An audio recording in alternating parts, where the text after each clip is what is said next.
Hello, this is Gray Hughes of Gray Hughes Investigates on YouTube. Please hit that like button, share, and subscribe. And really just hit that like button right now for me. I'd appreciate it. Today's video is another update on my animation. It's taking so long, but I thought I'd put out a version where people can see where I'm at in the animation. And it's kind of based off of what Dateline said and what we've all thought too. Some of the newer information from Dateline is that they believe Xana went upstairs, and that sort of matches what Dylan said. She heard one of the victims come down the stairs, but it was either Kaylee or Madison that she mentioned, but she didn't see the person. She just probably assumed that. But it was actually likely Xana went upstairs quietly and then came down much more loudly as she was being chased, apparently, as the Dateline episode states. So here's some of the quotes from Dateline. Sometime after 4:07 a.m., the killer entered the house on the second floor through an unlocked sliding kitchen door. Yeah, and that's what you could have right here. Watch. He comes through the unlocked sliding glass door. All right. And went quickly and directly upstairs. Went quickly and directly upstairs. So here we go. Just quickly upstairs. And let's see what it says next. To Maddie Mogen's bedroom. Sources close to the investigation have told us that is one of the reasons they believe Maddie was the killer's target. All right, and we've said that Maddie was the target for a long time, and I specifically started thinking that when I realized where Kohberger was likely parked and the window that he could see through, and the fact that Madison Mogen is sort of that, the typical all-American, sort of college student that a person like Kohberger would be fixated on. And here he is going into the room. And let's hear what the special said again. But almost certainly to the killer's surprise, he discovered that Maddie was not alone. Kaylee was sleeping in the same bed. Something happened. Right, so here we go. And he starts attacking Madison. Then I think Kaylee woke up and was like, hey, whoa, and got into a fight with him. Then, as we know, Dylan peered out when she heard what sounded like Kaylee playing with the dog upstairs. But almost certainly to the killer's surprise, he discovered that Maddie was not alone. Kaylee was sleeping in the same bed. Something happened that hadn't been planned on. Anyway, there was a struggle. It was noisy. Multiple sources close to the investigation speculate that Xana, downstairs in the second floor kitchen on TikTok, heard thumping and went to investigate. All right, so let's show what I have here. There's more attacks up there. Dylan's looking out, hears something, isn't sure what it is, and then shuts her door. Then here's Xana, just as they were saying. She's on her phone, likely on TikTok, goes into the kitchen, and notices that the sliding glass door is open.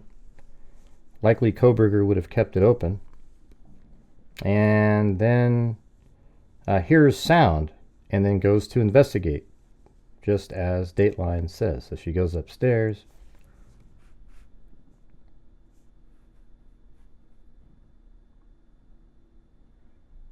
All right, just like that, and let's hear what it says.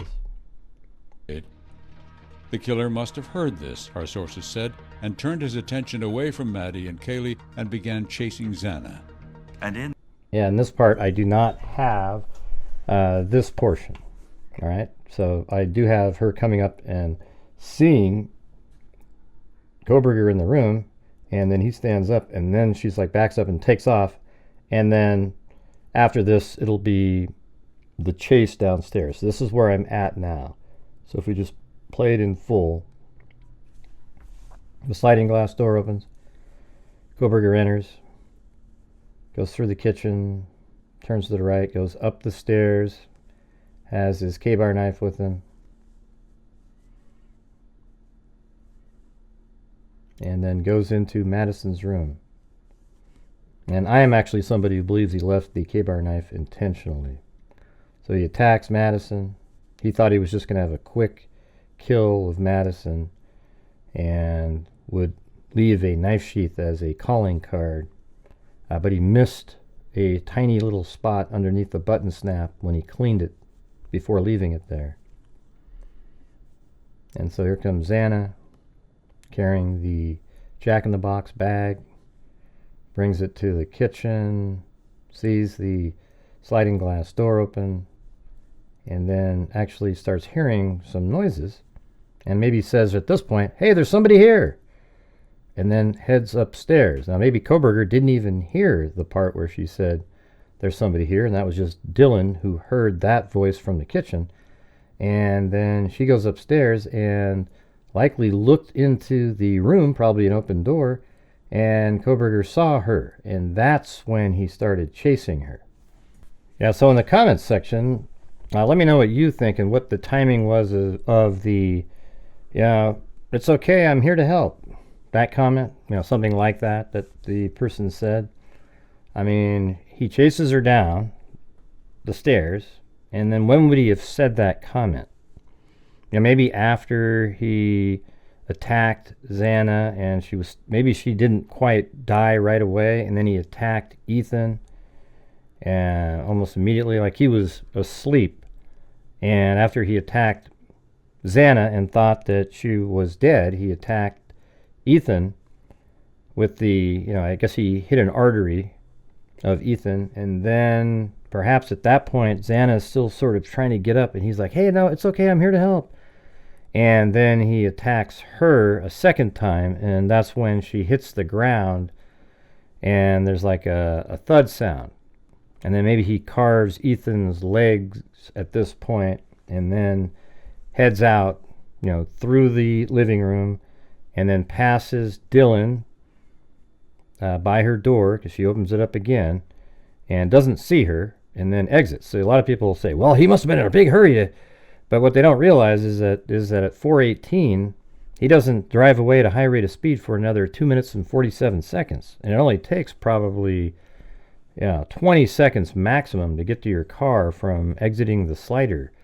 So you have to think that he spent time out by his car getting rid of his bloody clothing and put it into plastic bags, etc., to avoid any transfer into the vehicle. We know that he knows how to not contaminate a crime scene, so I think that's exactly what he was doing in this case. And I think it's amazing how people don't seem to ever bring that part up, because there's a massive gap. Like if you look at the time frame of the audio that they can hear at 4:17:30, I think, is when you can hear some, almost sounds like yelling a little bit.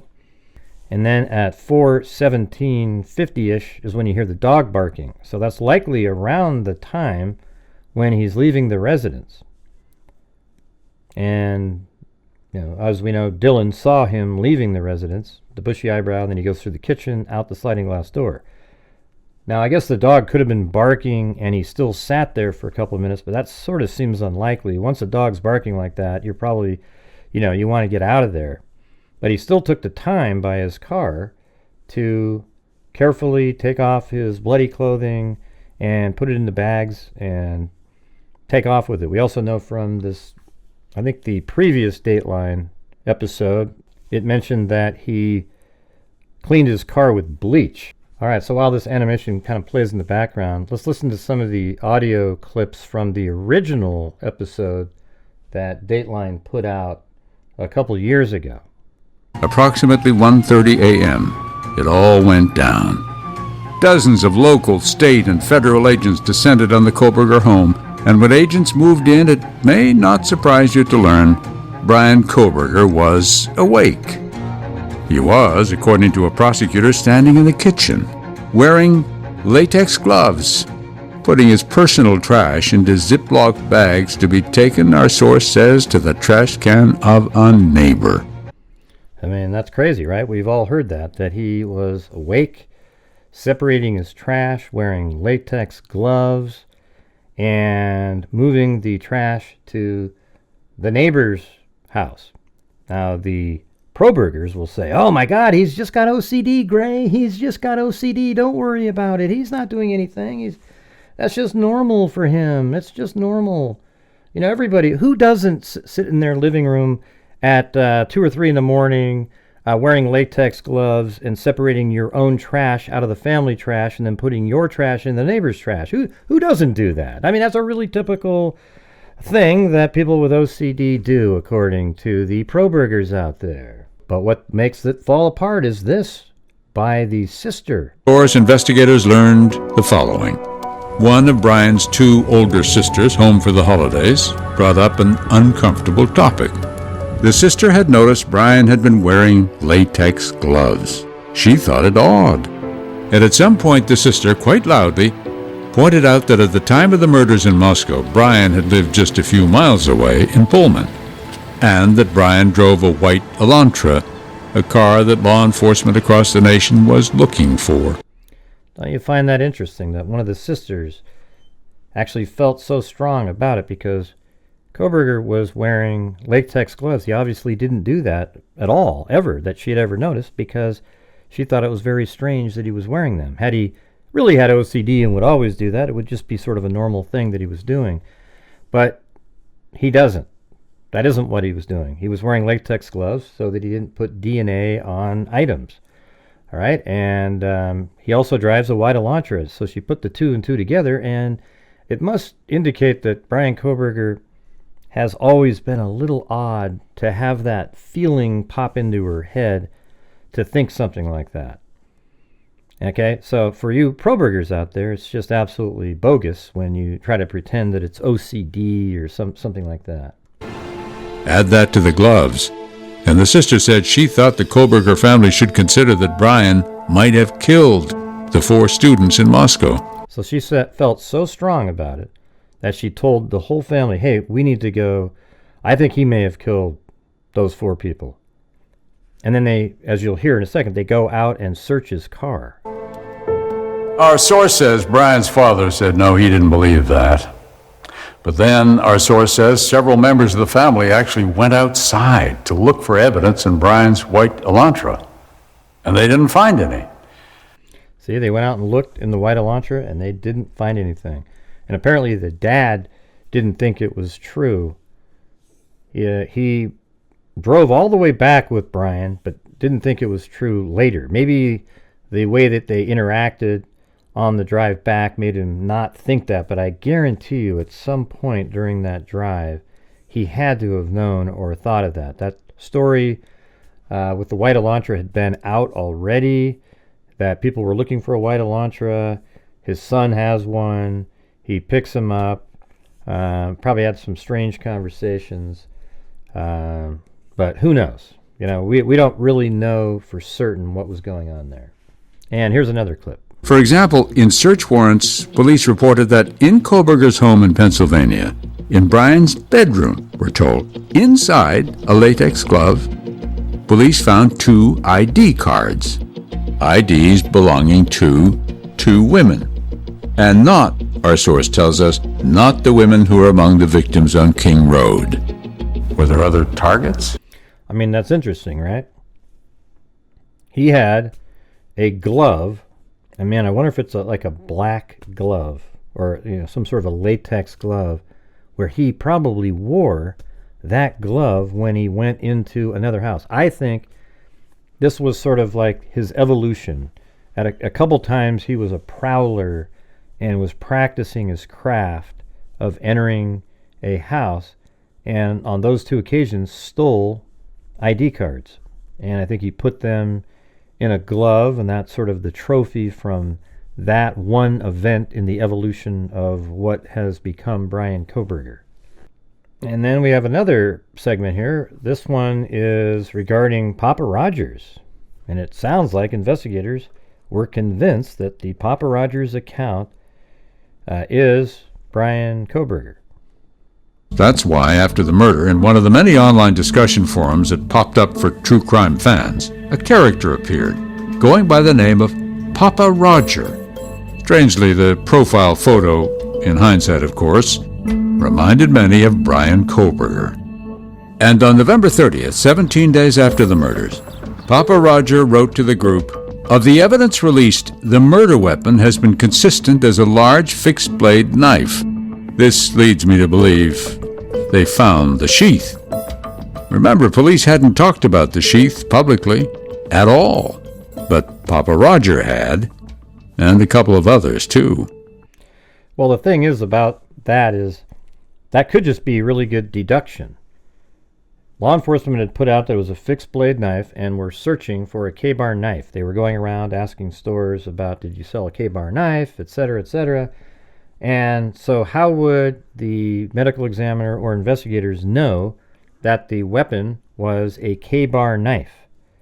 And the only logical conclusion would be that they found the sheath for the K-bar knife, because the wound itself, you would not be able to determine if it was a K-bar knife. You could maybe determine it was a fixed blade knife or maybe just a larger type of knife, but I don't think you could say, oh, it's a K-bar knife, and be that specific about it. So it was pretty good deduction on his part if it's not Bryan Kohberger. Well, the interesting thing is after the arrest, the Papa Rogers account never posted again. I think there was a fake one that came out, but that account never posted again.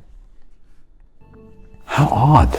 No information that Papa Roger and these people intersected in any way. That's Jennifer Covendaffer. But it was just interesting to me to see that other people thought along that line as well. I think a lot of us have watched a lot of crime dramas, and the idea that somebody would have left a sheath behind has never come up in anything I've ever read or watched or heard. Right. This is just one reason our source tells us that investigators are now convinced that the man behind the Papa Roger profile was Bryan Kohberger. See, that's incredible, right? Like, they actually said at that time. Now, maybe it's changed since then. This documentary or, episode of Dateline was done a couple of years ago, so maybe some of the things that they've mentioned in here, law enforcement doesn't believe anymore. At the beginning, we were listening to information from the new episode, and that episode is what led Judge Hippler to look into the source of the leak of that information, which actually then verifies that the information was true in that documentary, or I guess the Dateline episode. It was 2 hours long. It felt like kind of a documentary. But anyways, there you go. Let me know in the comments what you think so far of the animation. I think it's pretty good myself. When I watch it, it looks pretty accurate. And I just blur out the fighting stuff. I mean, we don't really need to see individuals and like the girls there. I mean, you can see that there's motion going on and fighting. And I'll probably do the same thing when he goes and attacks Xana later. But I wanted to let you guys see where we're at on it. If you've been watching my live streams, you've seen the work. It's really kind of takes a long time to get things right and be able to edit in a way that it looks continuous.